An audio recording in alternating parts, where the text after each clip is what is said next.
Christopher Ahlberg, I'm the co-founder and CEO of Recorded Future. My background is a data analysis guy. I've done a lot of work in intelligence, in sort of how to deal with, we'll just call it intelligence data. But then today we're going to apply that to information security. And you're going to sort of see me talk from all the way from Chinese policy down to their national vulnerability database, not much as the US vulnerability database. And we're going to try to look at how we can actually sort of couple together pretty hardcore, not mathematical analysis, pretty simple analysis, but it's still sort of good old data analysis all the way to policy. And maybe even if we can affect policy through those sort of things.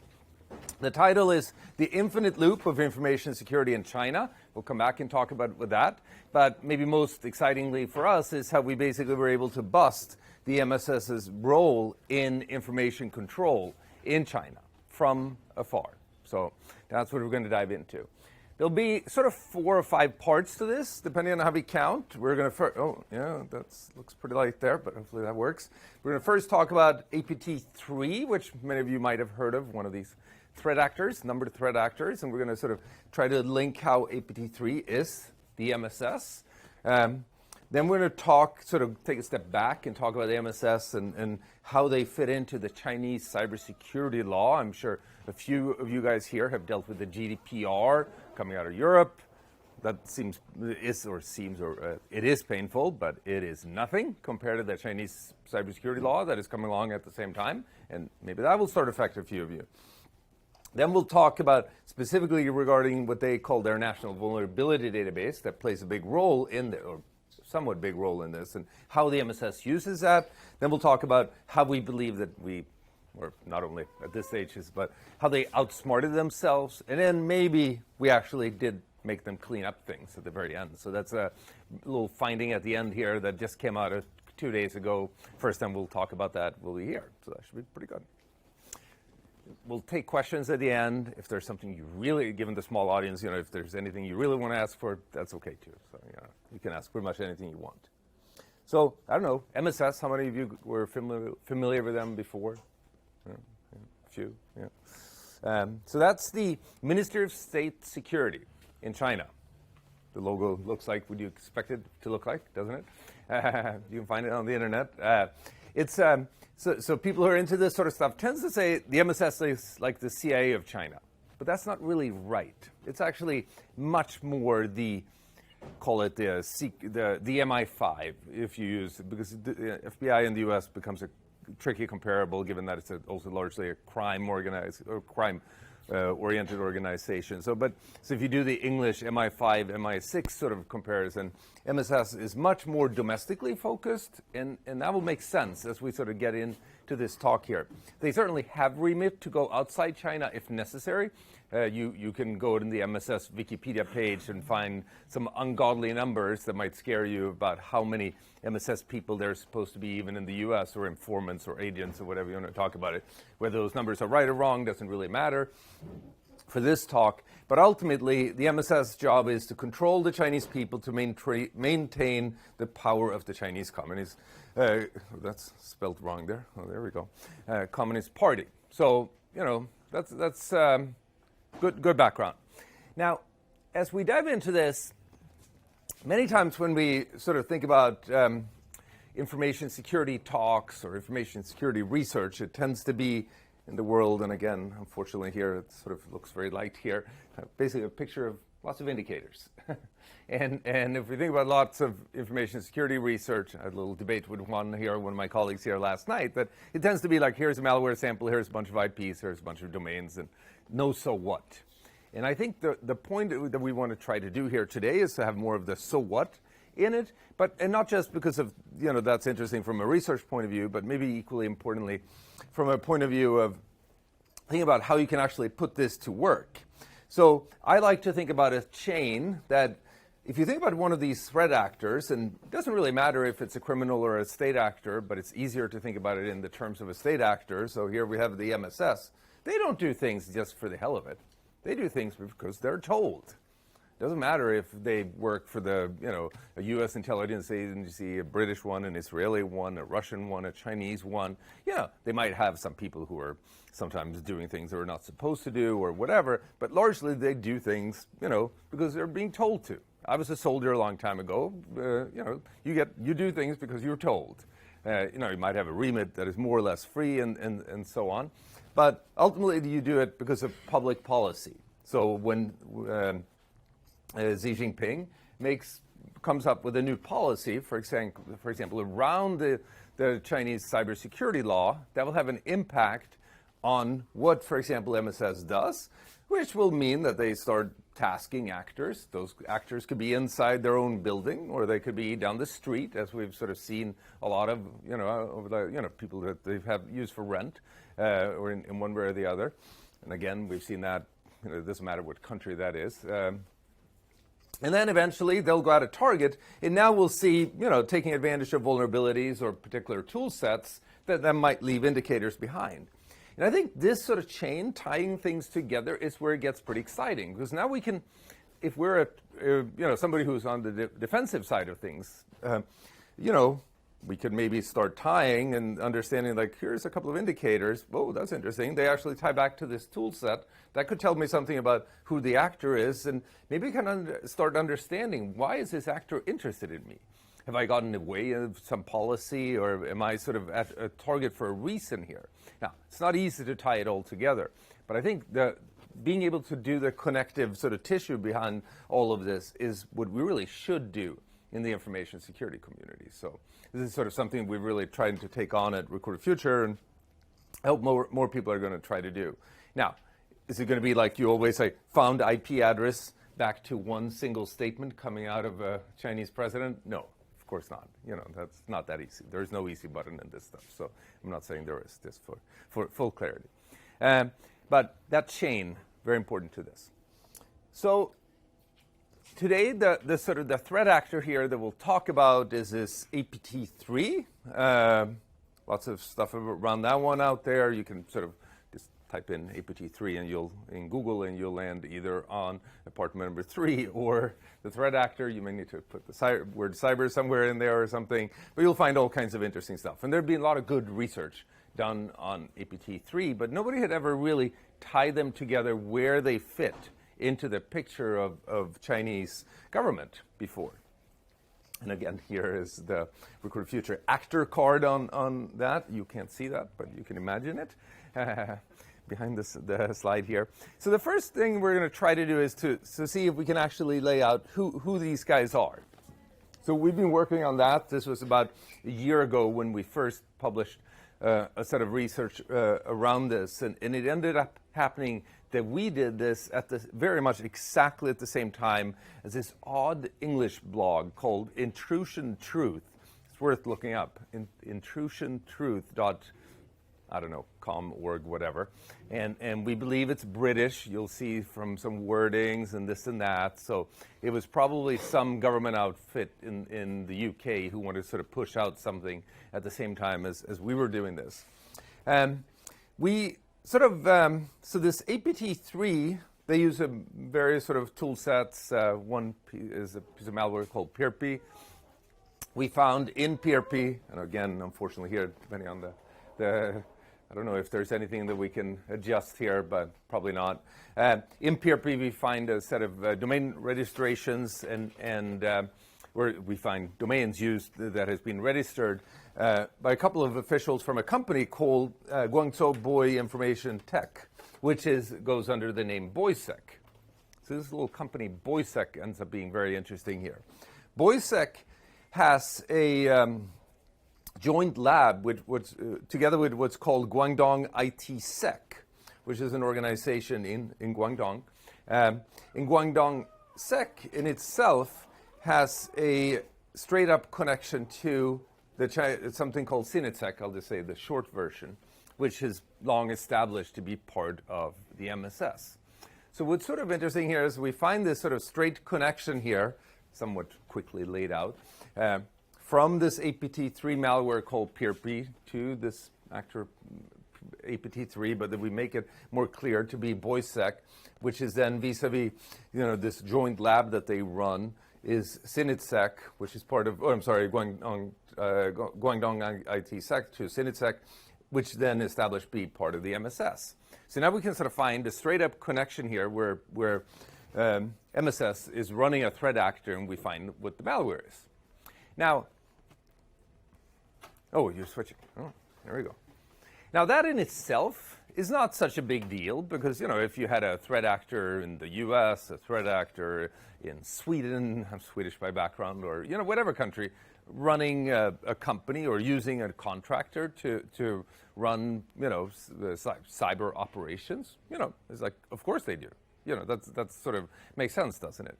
But it gets interesting when we're going to see what else. Oh, that's much better. Oh, there we go. Suddenly you don't need to take my word for it. So, oh, wow. Yeah. Oh. I get seasick from looking at that, so. Oh, wow. So now you can actually see that there was a domain here and stuff. So anyway, and the interesting thing is that the registrant of the domain, we're going to come back to this guy. You can't see that here, but so what it turns out that 6 months after we published this research, this company, BOISEC, ended up being indicted by the U.S. government. And so, which we have here. So the Department of Justice, U.S. charges 3 Chinese hackers who work for an information security firm for hacking 3 corporations. And then this guy, Dong Wo, and then 2 other, that was the guy who was on the domain registration. And so that was pretty neat. When you do information, do research, and then 6 months later. Now, in reality, it was not, we don't believe that we originated the core piece here, but we ended up being nicely used for what I would call parallel construction.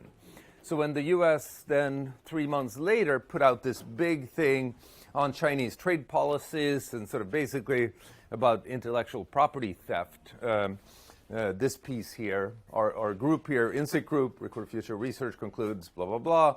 And then there are many Republic reports linking BOISEC to, and we ended up being, in this case, I guess that was, I've been using this footnote number 972.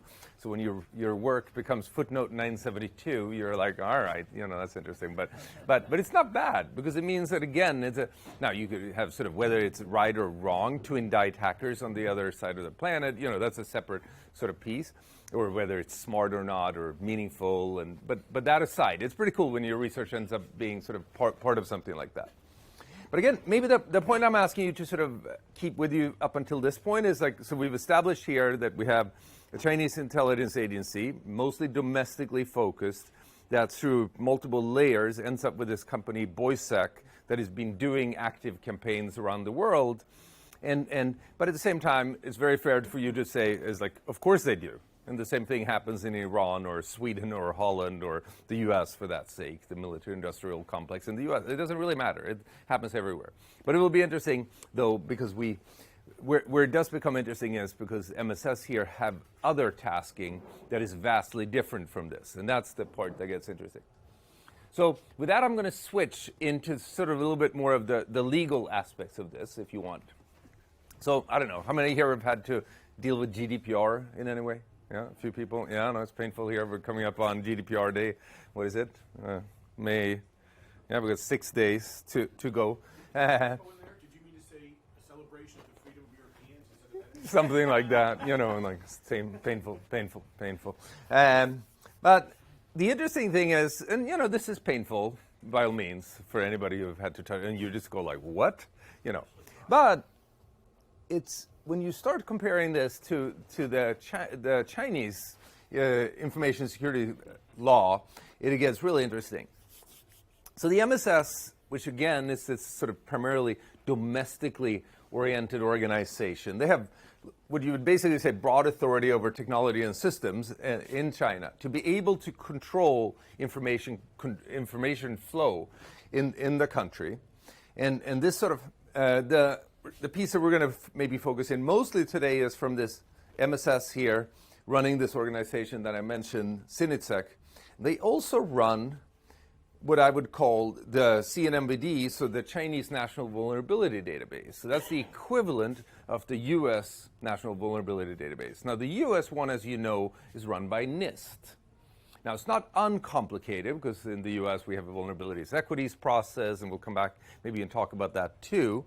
But ultimately, the US one is sort of run by NIST, which is, somewhat, what do we want to call it? Nice organization. But here we find CNMVD being run right up to these probably not so nice guys. And you start thinking about it, if these guys are doing offensive cyber at the same time as running this, that can get complicated. And maybe that it can get complicated will be the sort of the essence of this talk here as I sort of walk through this. So use that as a starting point, but now let's just compare a little bit notes on GDPR and the Chinese law. So GDPR, there's a bunch of different points. There's more of strengthened conditions for user consent. I'm sure you guys have been getting emails like, I'm sure you want to stay on this email list. Over the last, you must have all gotten those over the last couple of days here. Breach notification within 72 hours. It was like, oh shit, that's, and even if, is that really smart? Because you may want to, you may end up saying things in 72 hours that you don't really want to say, not to protect yourself, but towards your relationship with the bad guy. Right to be forgotten. Like many companies, they're not going to even be able to do that. But regardless, ultimately though, this is sort of, at least with good intent, I think is sort of how I would look upon it. Now, I am Swedish by background, so maybe I give them more leeway in that, but I think it's ultimately with good intent. They want privacy for people, and I think we've sort of seen over the last couple of years here with our dear internet that there are some privacy concerns that are pretty rightful. So, if you compare this to the Chinese law, it basically established the state's access to any and all data. So as soon as anything is sort of critical infrastructure, and their definition of critical infrastructure is vastly more liberal, if you want, or open than what it is in the US, and it says that the country, if anything, if somebody's a network operator or a critical information infrastructure, that means that it's pretty much everything, then Sinitsec can get to anything that is in those systems. So I have a friend who is the CIO of a company in Shanghai, and, he ends up being just, his systems are pretty much wide open to the government. Even if he sort of puts all kinds of, controls on it, if the government shows up, he needs to open up all of them. It's pretty crazy. And where it gets maybe then real trick is that if there's a vulnerability that is discovered on a system and you fall into these categories, that vulnerability has to be reported to the CNMVD. So now you sort of have to give it straight up to the government, and that ends up being real tricky too. So you don't have, it's not sort of an opportunity, it's not something you can do, you have to do. So now this ends up being, if you work for a multinational, I'm sure a few of you here work for companies that are sort of doing business around the world, this ends up being real tricky. Because basically, you end up in this sort of, if you are doing business in China, I don't know, a big oil company or a big bank maybe it might be the most logical, you're doing business in China, you're doing business in Europe, and the European law says that you have to do all these protective things around being able to sort of protect user records. And then you have the Chinese law that says that the government has to be able to see everything. The two things, they just don't really compute, I think is sort of what we're trying to say with fancy words here. It doesn't compute. So I think we're going to find a lot of interesting sort of literally Chinese walling that has going to be done around the Chinese side of things here that might actually drive good business for people in your profession to figure that out. So I would look at that as a consulting opportunity maybe. But real tricky. And we're already seeing, again, I don't want to, don't think about this as being sort of a ding on China here in any, because look, they're all, they've got to do their thing. But, clearly American companies have started to adopt to this. And I thought the most interesting things was that when Apple said that they would store their keys for iTunes and a few other things in China. And, that's obviously not what it's all about. It's more. There's more than that, and so this is happening, and it's going to be real interesting to see what that happens.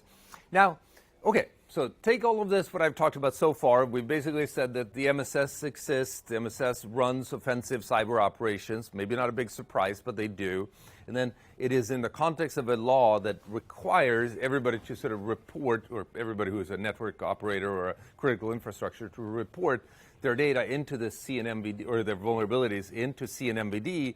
That is the equivalent of their FP, we'll call it MI5. You know, like I think of it a little bit like taking my vulnerabilities and sending. It's a little bit like putting the fox in control of the hen house sort of thing. If you mix up the intelligence agency and the vulnerability database here. Maybe I'll come back and talk about that again. Now, to be able to look at this, we're going to dive in and look at vulnerability databases, and I'm not going to be very nice to either one of them. We'll compare the U.S. and the Chinese one. Maybe I'll ultimately be a little bit nicer to the U.S. one. It's an interesting area because there's really only 4 national vulnerability databases in the world. There's the U.S. one, there's the Chinese one, there's a Japanese one that is actually at the same scale as the Chinese and the American one. And they pretty much have the same coverage of CVEs, each one of them. You can sort of line them up, and there's about 110,000 in each. Then there's a Russian one called FS Tech, which is different, and we have some cool research on that coming soon here too. But except for those 4, they're really, a country like France or a country like the UK don't have one. It's sort of a big undertaking. They all use the same identifiers, CVE identifiers, which provides really nice opportunity when you want to compare them.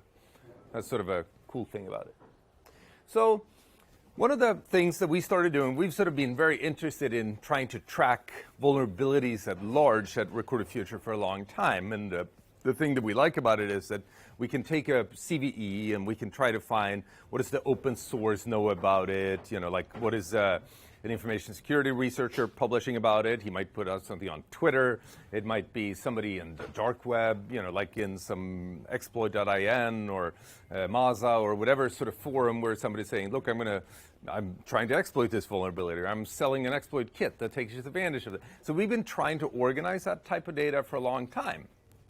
And we've also tried to use it for benchmarking to see, for example, how fast is the U.S. National Vulnerability Database compared to the web. And one of the things that we sort of found out early on here was that if you just sort of use a 0 point t equals 0, and sometimes t equals 0 can be tricky here, but from when a vulnerability gets spilled one way or the other outside the building of a company, as it might be published in a news article, on a tweet, or like really anything, anywhere. If you assume that's t equals 0, turns out that it takes the U.S. government 33 days to publish something from the MVD. It's a long time. You know, at least in my book, it's sort of a long time. And we sort of published that study. That was probably even a year and a half ago. And you know, but the hard part was to figure out, like, was that slow or fast? We didn't really know. It felt slow, you know, because that's 33 days for all kinds of bad things to happen. But we're like, how can we benchmark this? And that's when it sort of got us into this, let's compare it to the Chinese vulnerability database. And it turns out that in China, when we did this first, and this was in November 2017, and you're going to see me now doing, and this is going to be slightly tricky, using 3 different time points in November and in March, February, March, and then nowish, like 2 days ago, measurement time points here. But this is from November 17, the U.S. doing this, so the U.S. MBD doing in 33 days, what the Chinese at that time was doing in 13 days. So we wrote up that report. It was pretty simple. Like, this is what they're averaging at. This is what, you know, the U.S. is averaging at. We send that to as high of secure InfoSec professionals there are in the country, so the White House, and got a very cool email back. I'll make some calls. And so we'll come back and look at that. But actually, it was taken quite seriously. So that was cool. And we had great interactions with the people at the NKIC about that. And, you know, because, you know, many times you do research or publish and, you know, people frankly don't really care, obviously, or, you know, it's from that. Or they won't tell you if they care or not. But we got really nice feedback where, yeah, I think it was one of those where it's sort of like, well, that was painful, but okay, let's try to figure out. So nice, maybe not the right word, but all right. So by the way, this is the screenshot from the Chinese vulnerability database. The US one is good in the sense that it has a pretty open API. You can scrape it. You can do all kinds of things with it. The Chinese one is tricky because it basically has all kinds of non-scraping stuff on it. So if you too aggressively try to go visit it, they'll boot you out in a heartbeat. So we had to use we have sort of at Record Future when we harvest for data, we got one approach that we do for New York Times or BBC or something, and we knock on the door, like, look at robot.txt, try to be a good sort of whatever, netizen or whatever you want to call it. If we go to a dark website or something like that, then it's a very different infrastructure that comes at it that tries to be something else, and depending on what it is, we'll do all kinds of different weird stuff. And the weird stuff had to be applied here, because otherwise it just didn't work. Was this list on the dark web, or were you on the dark web using? I'm just saying that we have sort of a set of techniques for doing that. You know, like, and we ended up using similar technique because otherwise, because we're going to get to, if nothing else, 110,000 web pages, and they'll try to stop you, and if you throttle you in all kinds of different ways. So it's I don't know whatever they are legal, or if what we were doing legal. Yeah, no, so absolutely. So yeah. No backing into URLs as we were talking about or anything of that sort. So yeah. No, all legal. We have a very nice lawyer at our company, so it's a constant battle, but it's good. It's good. If you're going to build, it's a good point. If you're going to build a threat intel company of size, it has to be legal. That's just that simple.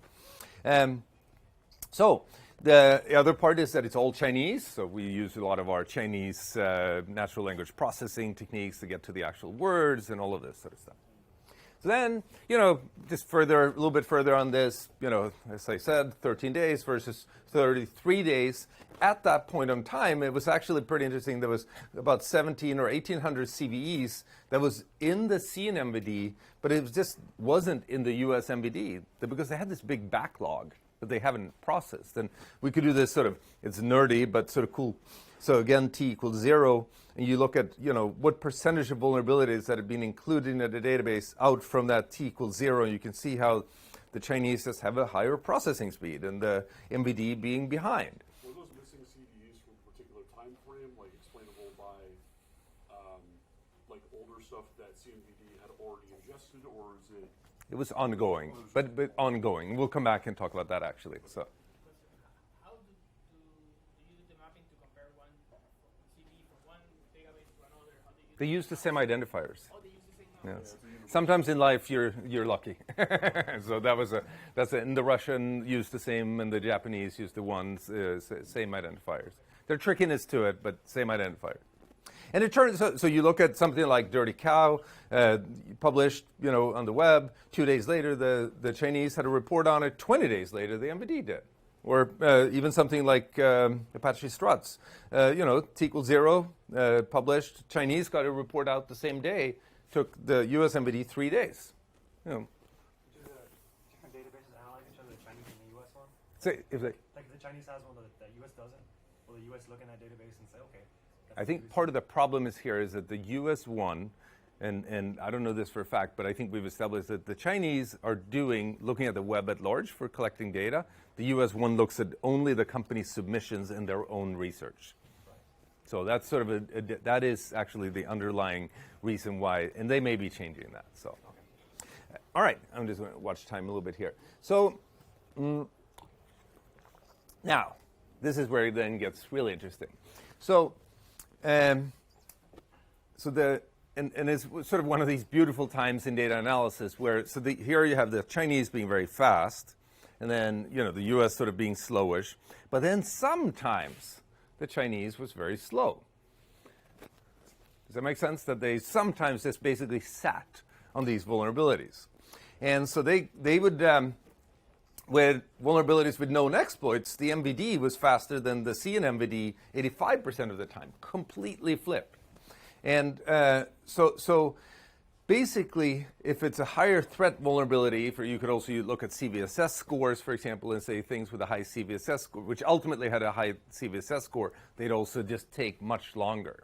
So we found some individual ones, for example, this 2017 199, actually being actively exploited by a Chinese actor. And while it was in this publication lag, in China. So they're holding back on it, and it's being used actively to exploit. So it's sort of really neat. And it actually turns out that this building, which is where the MVD is, and I think it's on this third floor, is also where this group Cinetech is in. So it's like literally in the same building. They literally have the same phone numbers on the, and I think we established something about the sign here too. So it's like, it's right there. And so I think in Intel terms, this means that they got a formal vulnerability evaluation process, which is it's sort of equivalent to the U.S. vulnerabilities equities process. But remember that the U.S. vulnerabilities equities process is based on research that the U.S. government has done and then chooses to put out. These are vulnerabilities that exist outside China or are sort of being published, and then the Chinese chooses to hold tight for themselves. And you sort of might say, like, why would they do that? Like, the Chinese validate the exploits? Because I assume that's part of the lag with the U.S. is that there's some level of validation. so I think they're validating it, but given that this is where it has, because I kept saying so many times that MSS is domestically focused. So through their database, they're actually controlling how systems are being upgraded inside China and in their near region. And so by holding back on this information, they're basically making sure that their vulnerabilities are open doors in their local region. So now, here's this 2017-1919. This is a record future time chart or timeline here. MVD publishes, in this case, pretty fast. And then, more or less a year comes along before CNMVD publishes it. And by that time, first Chinese guys have taken advantage of it, and then later other actors also. So sort of that time lag is right there. Another nice example was this Shanghai AddUps, which actually in that case came out first in New York Times. This was a neat situation because, or neat, I don't know, but a backdoor in Android that via sort of a local Chinese company, I think, where sort of there was doing middleware for certain Android phones. And so again, the Chinese held back on publishing that locally for about a year. And so in that time frame, this being actively exploited in Hong Kong and other sort of areas. So, going at local activists, local, whatever. And now, interesting that the New York Times would beat both of them. You're like, can't we fix that? that should be sort of another sort of problem. Now, so that was sort of interesting in itself, I think. I mean, it's a little bit nerdy, but I think it's because you really are observing a state actor. And I think it's neat in the sense that traditionally we've observed state actors by looking at their malware. This time, we're able to look a little bit more upstream by looking at what vulnerabilities they're holding back on. So it's sort of, you're finding their targeting process, which is really what you want to get under the skin of. So then, 6 months later, or 5.5 months later, from when we sort of put this out, this is where this was crazy to me. So a guy that I have a lot of respect for, that I'm sure you guys know, Dan Geer. He's the CISO of In-Q-Tel, but it's sort of like obviously incredibly well known in this community. And he made a comment to me many years ago. He said, look, information security is sort of unique in the sense that you're dealing with a sentient opponent which might fiddle with the data you're trying to measure.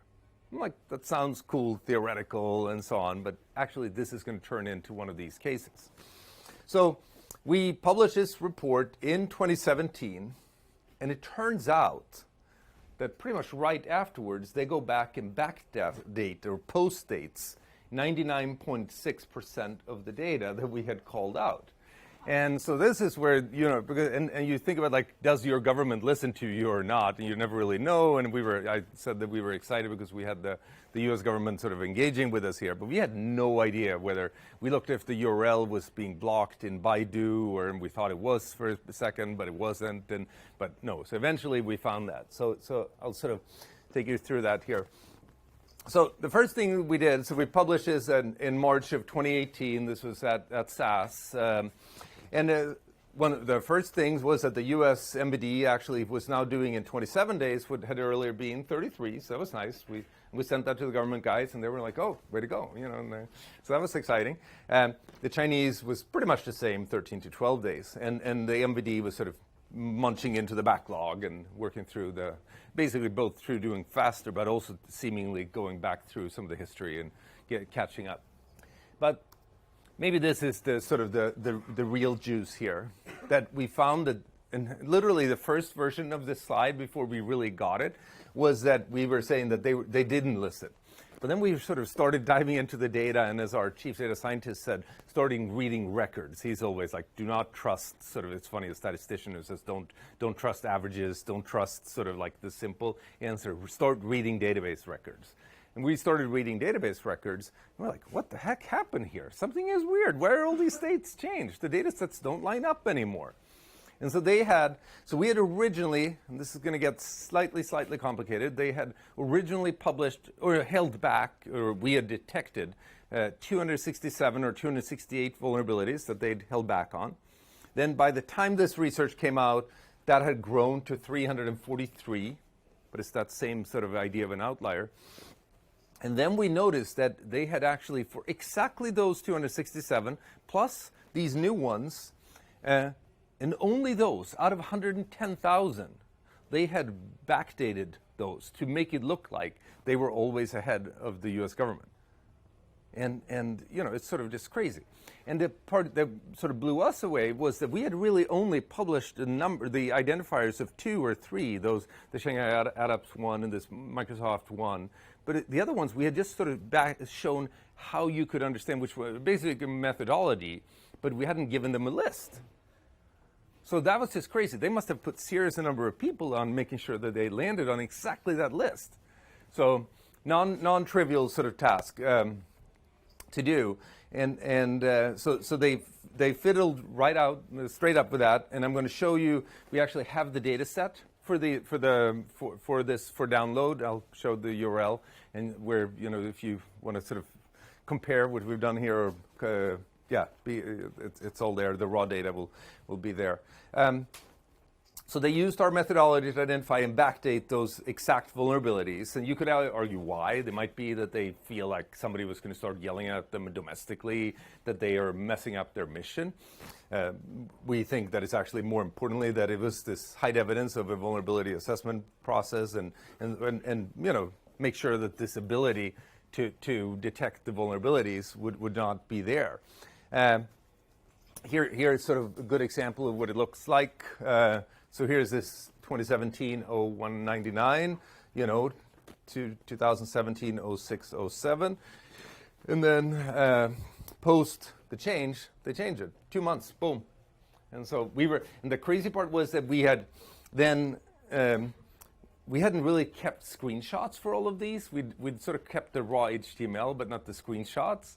Stupid us. And it's blocked in Wayback Machine, of course. You know, so you can't. So there's no copy of it. But we had a few, and so it was just nice for when you publish a report to be able to show the actual sort of screenshots. So I think this is really interesting in the sense that you sort of have an intelligence agency that is now mixing, that is doing two. Yeah, it's really, you're trying to have an intelligence agency do 2 things. They're doing targeting, and obviously then once they found their target and you know, they're tasking and then going out and exploiting that and so on. And at the same time, you're trying to have them do some public good. So, you know, trying to do an information security mission. And that is just really, really hard. So I've been using this, an intelligence mission together with an information security mission, and you will mess up here. This is sort of if I'm giving advice to intelligence agencies here, is that it's just insanely hard to stay clean here without messing up here. This is why we do, and in the West we like to say, you know, this is MI5, this is MI6, this idea of separating, or FBI versus CIA. There are many reasons we try to do these sort of separations between church and state, because, you know, you're going to do ugly things here. Because if you don't, you will sort of inadvertently, like, it's pretty much impossible not to, you know, disclose specific targeting, what families you're trying to targeting, or even worse here, the cadence of operations, which, you know, again, you know, we choose, and that was sort of an interesting thing as a company. We ended up with this sort of big discussion. Do we actually tell the world about this fiddling? Or do we shut up about it and just sort of observe the vulnerabilities, and, you know, being able to sort of keep publishing about the vulnerabilities? And we had advisors, or have advisors to the company, who come from the intelligence community. They're like, you're shutting up. Like, what the hell are you even thinking about here? You know, because if that's your business and background, that's what you're going to think about. I think our mission is to make, the most grandiose, it's one way or the other, try to make the internet better, and without overdoing our own sort of role in the world. But this is one of those where you can sort of maybe have a little bit of a systematic effect rather than just saying dinging one piece of malware, or dinging one piece of a process. So I think we sort of did the right thing with that. I think there are many things about this Chinese interaction, going back now to the stuff that I talked about before, that makes it really interesting. The law is run by MSS, and MSS runs threat actors. They run the vulnerability database. They cherry pick the vulnerability database. And again, you end up with this infinite loop here where you're just trying to, it's just really hard.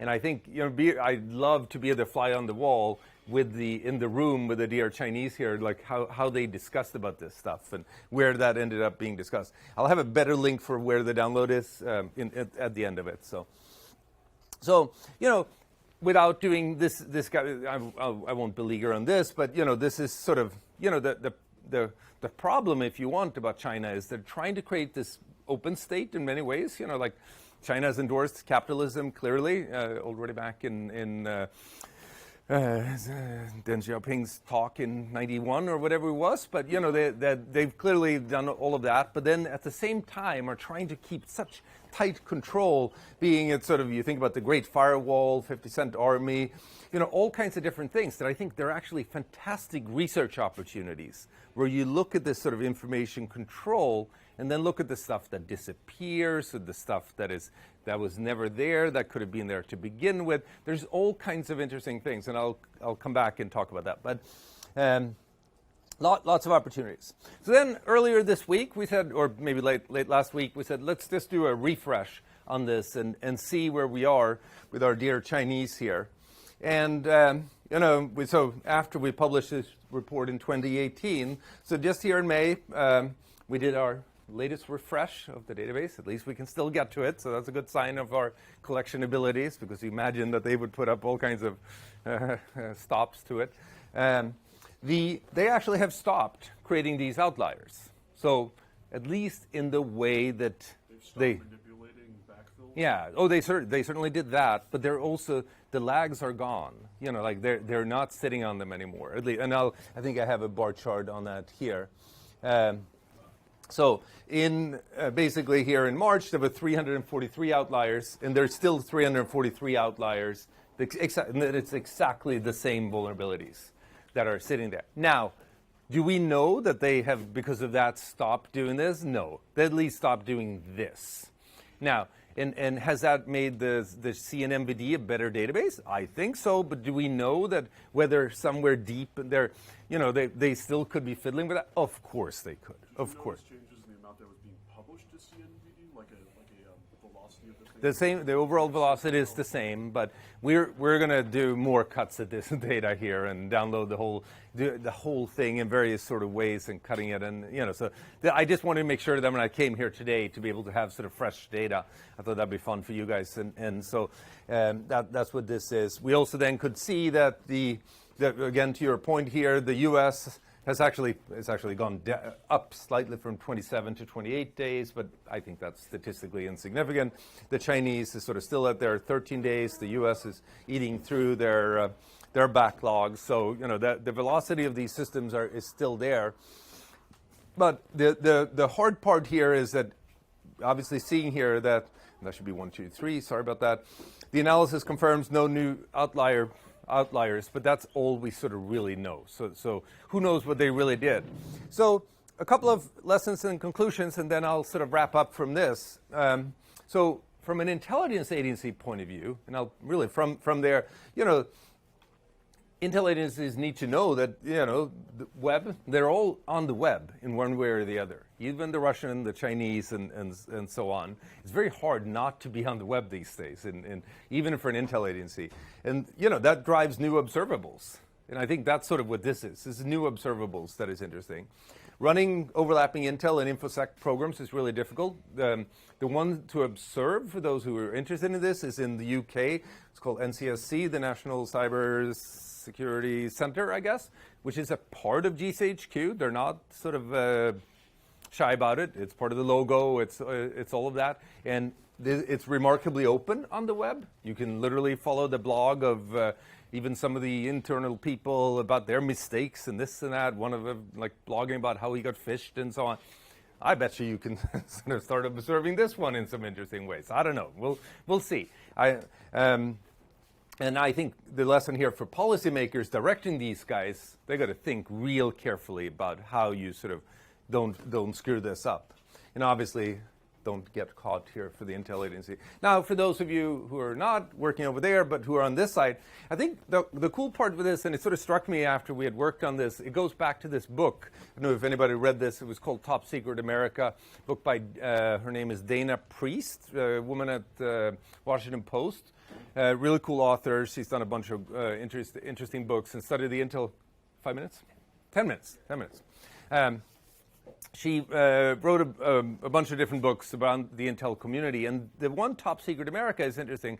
Might be 12, 13 years old, and what she did was basically downloading job ads from all kinds of contractors, where they would put in code names and all kinds of different things in the job ads, and then she took all these job ads, put them on a big floor, and started grouping them together and saying, oh, there's a bunch of companies here working on this program. There's a bunch of people working on this program. And these things start to be connected in this way, and da-da-da. And so she basically was able to back into all kinds of things that people got deeply disturbed about and thought, like, why the hell did she, like, and then people got mad at her for publishing it. But, you know, who knows if that you could, fair enough, or whatever. But I think she did, what she proved out was that once you stop doing just human reading of materials and actually start doing machine analytics, you can start doing things. Now, she was doing it painfully by hand, but I think the sort of the era that we're at now is that we don't just sort of read, but we can actually start doing, and I'm not using the word machine learning here or AI or anything. I'm just saying count, maybe sum, maybe subtraction, very basic operations. But I think in the world here of LinkedIn and online hiring and operator social media activity and troll activity and all kinds of stuff for military-industrial complex and certs and blocked and pulled hidden activity, you know, all of that stuff is there. And I think there's grandiose ways of using this for people who are on the defensive side of things. And even maybe China MSS can be affected through this.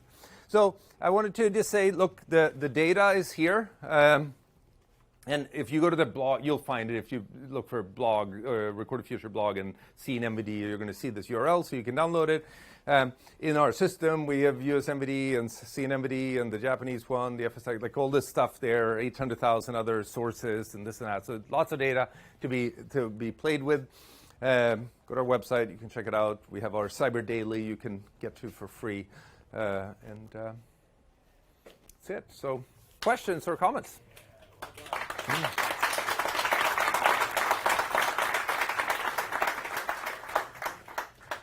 you done any intercomparison between CNVD and FS Tech and things like that yet? Or is that? So it's a great question. It's coming. It's coming. So we wanted to do, for example, we wanted to do the Japanese one, but because it would feel like it's regional sort of thing.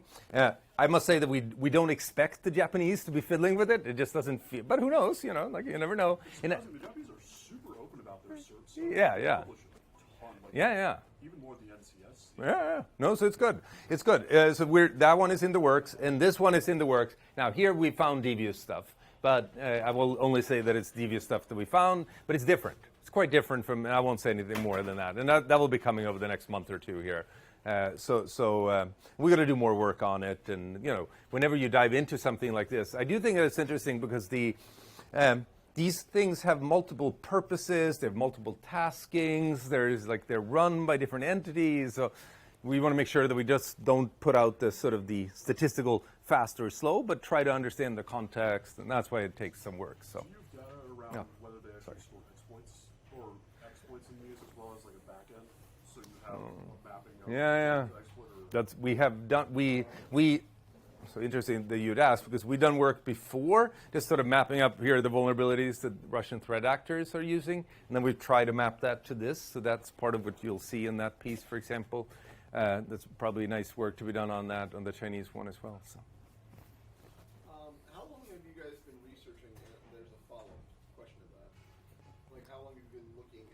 trends of these data points? So we started collecting on the U.S. one, maybe, I don't know, 2013 or something. So we like munched at that. The CNMBD probably 3-4 years sort of thing. Yeah. When we did a change of administration, anything that you can comment on from post 2017? Yeah. So without being political, like this is always tricky, never know. No, I get it. So it's been easier to speak to Rob Joyce than to the prior guy about this sort of stuff, I must say. So that's just, but ignore the politics of that. Clearly we've had an incredibly competent guy running that part, and so he's been very engaged in that. So that's been very cool. Nothing really in terms of. Oh, and then I guess recently these guys sped up when we were talking to them. But on the other hand, we didn't speak to them, or nobody put them on the spot like this 3 years ago. So maybe 3 years ago. So we've only done that once. I can't say anything systematic about that, I guess. But these are important missions. I think that's sort of the point. This is important stuff, and so that's why we were sort of excited about it, because it's trying to make these guys do better.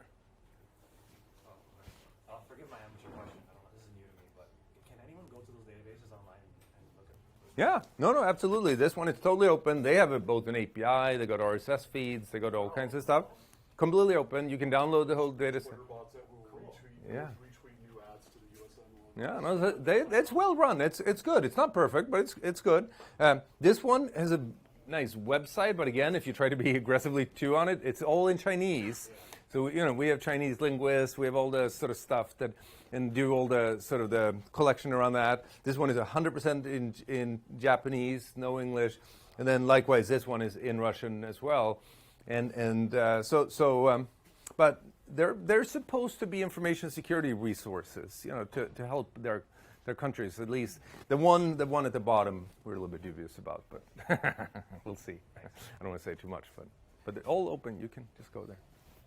Can you comment about if a foreign company wants to establish a private VPN in China, you need to give a backdoor to China so they can see your links or something like that?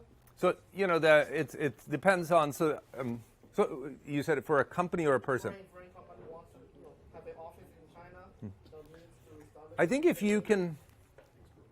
you can, and I'm not the expert here, like a colleague is, but I think the simple answer is if your business is only doing business with expats, I don't know if those who've been to Shanghai, it's like it's people from everywhere on the planet, seemingly. Shanghai is like, whatever, it's this crazy town. So if you're only doing business to them, I think you don't need to. But as soon as you do business with local Chinese nationals, you do. And so that's the tricky part. Now, if you run a laundromat or something, you don't need to give access either. But as soon as you fall into this pretty wide definition, you do. Yeah, because China has been cracking down on public Yeah. VPNs. I don't know what happened to the private companies that require to link to their headquarters here in the US. It's tricky from all kinds of different angles. So. Curious, the MSS, you said it was run by the Communist Party, right? Mm-hmm. About how transparent are they in China with their activities as far as like the things that you've mentioned? So I think how transparent. Their mission statement's pretty clear. Yeah, no, it's what's been interesting is observing is Tencent and Keyhoe. I'm sure I said that the wrong way. The white hat sort of community in China is there. There's been some of you probably have seen some of these points about that they're not being allowed anymore as much to go to Western conferences and present vulnerabilities. So there's some of this going on, but I think. So I don't have a great answer, but I think what will be very interesting is to see as they're driving an IT community and with these companies here to be able to get the sort of the benefit of the capitalistic aspects of that and also suppress certain parts of it. That may not be easy, and I think that might be a very interesting area to look at. Like what is Keyhoe or what are they called? Yeah, anyway, so 360. That what are they publishing and not? They're very interesting. So.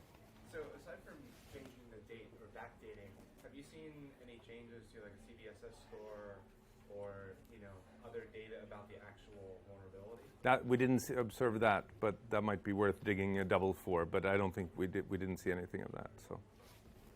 I guess this would be speculation, but what do you think, in your opinion, their motivation was to backdate? Was it to show, hey, competition with the U.S., we're as good or better, or to hide the fact that we were hoarding vulnerabilities before holding? So I think the nicest way to think about it is that this is an agency that has tasking, to do information security in China. They were told by somebody to do something, and suddenly they look stupid by having done something ugly, and somebody dinged them and just clean it up, sort of thing. That's sort of the nicest way of thinking about it. The most nefarious, sort of evil way of thinking about it is that they literally were running this, the equivalent of a vulnerabilities equities process here, like a real, targeting process, and they needed to shut that down to make sure that they didn't impede or impact their ongoing operations. So whether that would probably be a little bit of panic, this might be a whole lot of panic, I don't know. Again, I would love to be in the room when that was discovered. So, all right, thank you very much, guys. No.